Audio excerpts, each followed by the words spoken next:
According to Google, shadow work involves working with your unconscious mind to uncover parts of yourself that you repress and hide from yourself. This can include trauma or parts of your personality that subconsciously you consider undesirable. I'd like to add to that, in that definition, you might have considered it undesirable, but that part of you might actually be a gift. And so when we do shadow work, not only are we going to uncover parts of ourselves that we find, I guess, undesirable or maybe just negative in our minds, and we're also going to uncover parts of us that are really amazing. And even when we uncover the parts of us that we might deem negative or undesirable, we might find the gift in them, because it's our perception that gets to decide if it's desirable or not, and we can choose to redefine it for ourselves once we figure out what it is. Hi, I'm Julia. Welcome back to my channel, or welcome to my channel if you're new here. This video is going to be all about shadow work and what I have been uncovering, because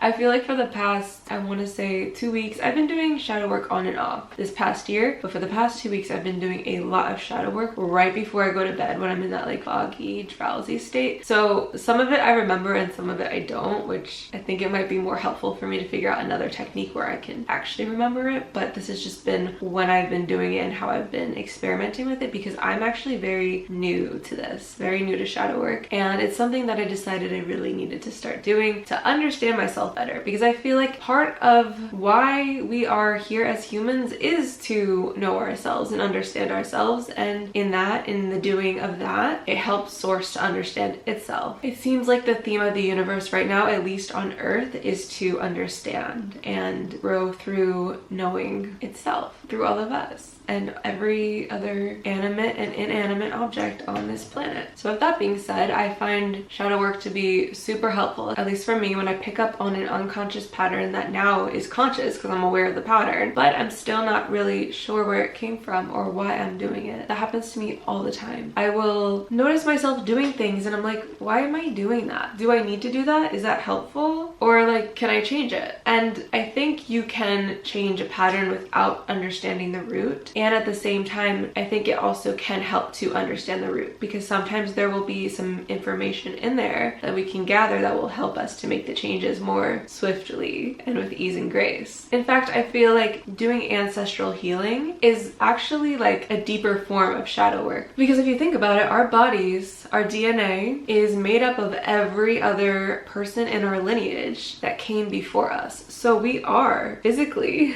a product of our parents and a product of their parents and their parents and their parents and their parents, and it just goes on and on and on to whatever started the human race to begin with. And the more we can understand humanity and our lineage, our cultural backgrounds, our religious, racial backgrounds, we can then start to understand the conditioning that led to us becoming who we are. If we can understand where the world around us was throughout, which is so much and so overwhelming that it's like, where do I even begin? And I think the place where we begin is with ourselves in our own shadow work. We're not going to figure out everything. That's just kind of impossible as this little being that we are. And at the same time, we can still work through the things that are being triggered within us, because that is what we get to realize and see, oh, this is where a challenge is. This is where a difficulty, a struggle, a pain point for me is. And then when you realize that, you can go deeper into that, do the shadow work with that, and maybe that will lead to some ancestral healing, because whenever you heal anything within you, you're healing it for everyone that came before you and everyone that's going to come after you. So really, it all just starts and ends with you, because that's the only person you can truly be responsible for. The only person that you can actually change is yourself. You can't change anyone else, and if you try, it'll probably just make things worse. But when you change you, the world around you changes. Everyone around you changes in how they interact with you. And I think there's a saying about that, actually. Well, I don't know. I think maybe it's Neville Goddard that says this. But there's nothing to change except for self, and that is it. So that's why I find shadow work to be so helpful as of recent. It's been changing my perspective, because a perspective change is actually just another form of a miracle. Because when we change our perspectives, we can see things that we didn't see before, feel things we didn't feel before, hear things we didn't hear before. And with that new knowledge, we can then embody those changes and become a different version of ourselves. And if you think about it, that actually means that you're changing your paradigm paradigm, which is changing your reality. So you are not in the same physical reality that you were before when you change your perspective. Everything shifts and changes, even if it looks very similar. I think I went a little bit esoteric with that, but you get the point. What I'm trying to say is when we understand ourselves and can meet ourselves in a more holistic way, a more integrated way, where we're no longer exhibiting behaviors and patterns that are detrimental to ourselves, we can then be more in authenticity to who it is that we planned on being, that we truly desire to be, that our hearts are calling us to be. And I think shadow work is one great way to get there. Okay, so with that being said, I just wanted to share some things that I uncovered through my recent shadow work journeys. And if I come up with any tips that are helpful to you, cool. If not, like, I'm still digging and deciphering for myself. So if you find this helpful or relatable, awesome. If not, I will definitely be doing more videos about this in the future because this is so new to me. Well, I guess what I have been doing is like, I'll do it at night, which I don't know if that's necessarily helpful or not. Like I said, there's a lot of things I end up forgetting because I do fall asleep. But I also think maybe it could be beneficial because we can sort of work things out in our dreams, because our dreams are a place for our subconscious mind to really like work stuff out anyway. And I can also see the other side when it comes to manifesting. Like, let's say you uncover something negative and you're thinking about it and then you fall asleep on it, and like that could make it more possible to manifest. But at the same time, I feel like I don't know if that's necessarily true, because if it's something that you were dealing with when you were younger that continuously seems to manifest in your life, if you are able to kind of crack the code on why you are this way, then that could actually help with your manifestations so that you don't continue to manifest this thing that you do to protect yourself from whatever it was that happened when you were younger, as an example. Anyway, I think this could go either way. I don't know. I haven't done any research on this. This is my own experience. So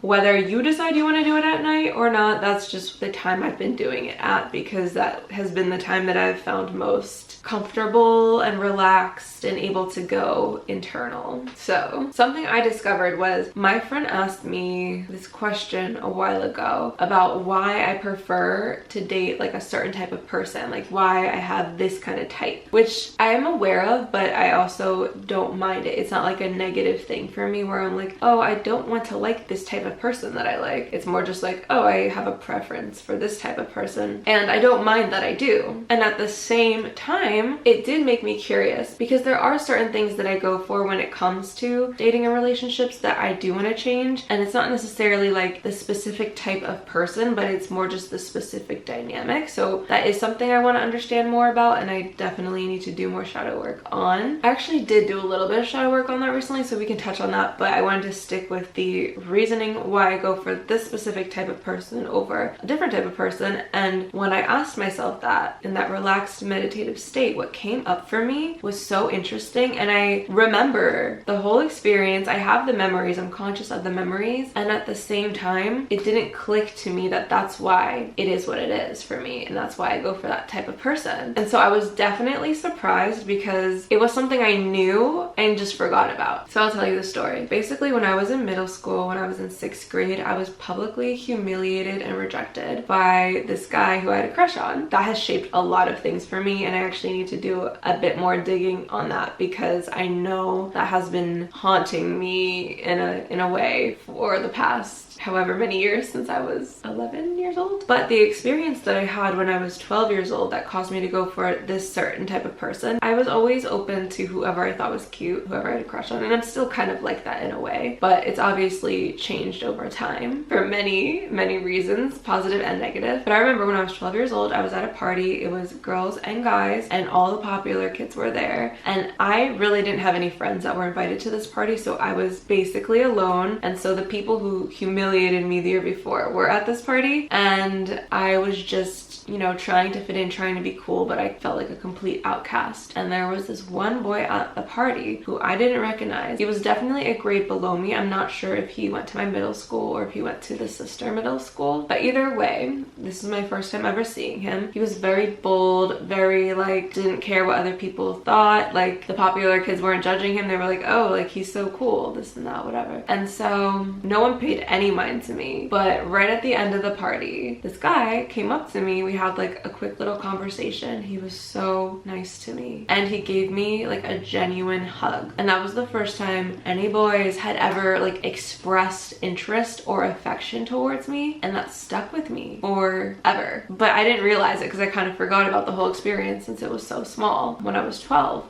But it literally led me to go for a certain type of person because of that, because that one person was nice to me. I then continued to talk to people who were kind of similar to him, and they also were nice to me, well, nicer than other guys were. Some weren't so nice as well, but that kind of led me down that path. With conditioning, I continued to sort of go for that type of person, which, you know, has its pros and its cons, because no one is perfect and people are gonna hurt you regardless of if they're your type or some other type. And yeah, so that was the experience that shaped that preference that I don't necessarily feel like I need to change, but I'm also like, oh, that makes sense. I can still be open to whoever and whatever. And as that preference went on and layered, it took on different shapes and it changed over time. Once I made that connection in my head and realized that's why I go for a certain type of guy, I decided, you know, I'm gonna go look him up on Facebook just to see where he's at, because I'm so curious. I forgot about him completely. And so I did this morning, and I was like, let me go all the way back to the version of him that he was when I met him, the middle school, the little cute boy. And so I went back and I was like, oh, I see it. I see why I thought that he was cute. I see why his affection towards me made me feel like special in a way. And then I stumbled upon a specific picture. I kid you not. I don't know if I found out this afterwards or not, but there was a picture of him with the popular boys, and the boy right next to him was the boy that rejected me the year before. I was shocked, and that just led me to believe that everything is connected. I know it is, and it's interesting to think because it actually goes deeper than that. When I say everything is connected, I really mean it. And look at it in your own life where you can. It may not be in this category, the dating or relationship category, it might be in a different category, but even so, everything is connected and related, whether it's friendships or relationships or family or occupations. It's all connected. Well, we're all one at our core, so that's why it's all connected, but it's just crazy how things come to be. I say all that to say that my ex-boyfriend, or one of them, the one that I had a very intense and painful relationship with, his ex-girlfriend had been dating the boy that rejected me when he rejected me. That was something that I knew, and it wasn't something I was like really conscious of or even thinking about, but a part of me thinks that the reason that relationship was so intense was because I tied so much self-worth to that, because that experience where I was like publicly humiliated and rejected really messed with my self-worth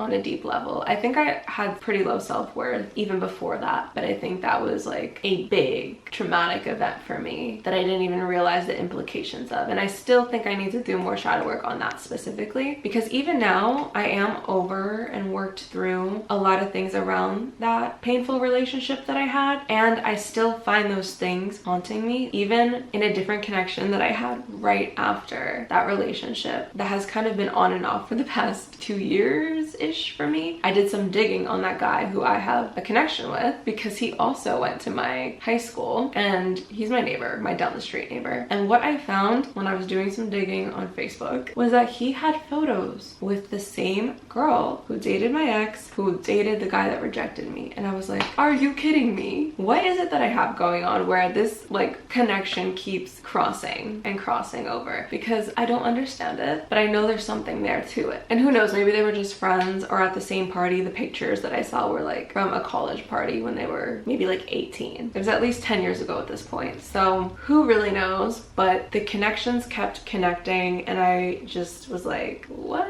is even going on? The more you dig into why you are the way you are, the more you're gonna realize how everything is connected, and you'll also be able to see how you can start to accept what is, and accept that the reason certain things played out was to form who you are now, and maybe what you tied your self-worth to in the past wasn't even anything to tie your self-worth to. Maybe it was just, you know, middle school kids going through their stuff, figuring out who they are, and you figuring out who you are in the world, and going through that like growing pains phase. Honestly, I haven't completely made peace with everything. I'm still trying to understand understand it. But I think a lot of it is just knowing that like whoever was mean to me was probably hurting within themselves, and we were all sort of just trying to figure out like, how do we fit in here? And sometimes that looked like being bullied because we didn't have the tools to be kinder. I know that I wasn't nice to everyone in middle school. I was definitely mean at times, and I was also bullied at times, and I feel those parts of me still in here. Like there's a part of me that will bully me sometimes, and then there's the part of me that will be nice sometimes. And it's like learning how to give love to those parts of ourselves and take them in and be like, you know what, you're just being mean to me because you're trying to protect me, and this is how you think protecting me is, because you think if you punish me for doing something that you think is wrong that will get me rejected from others, then you are saving me from getting hurt.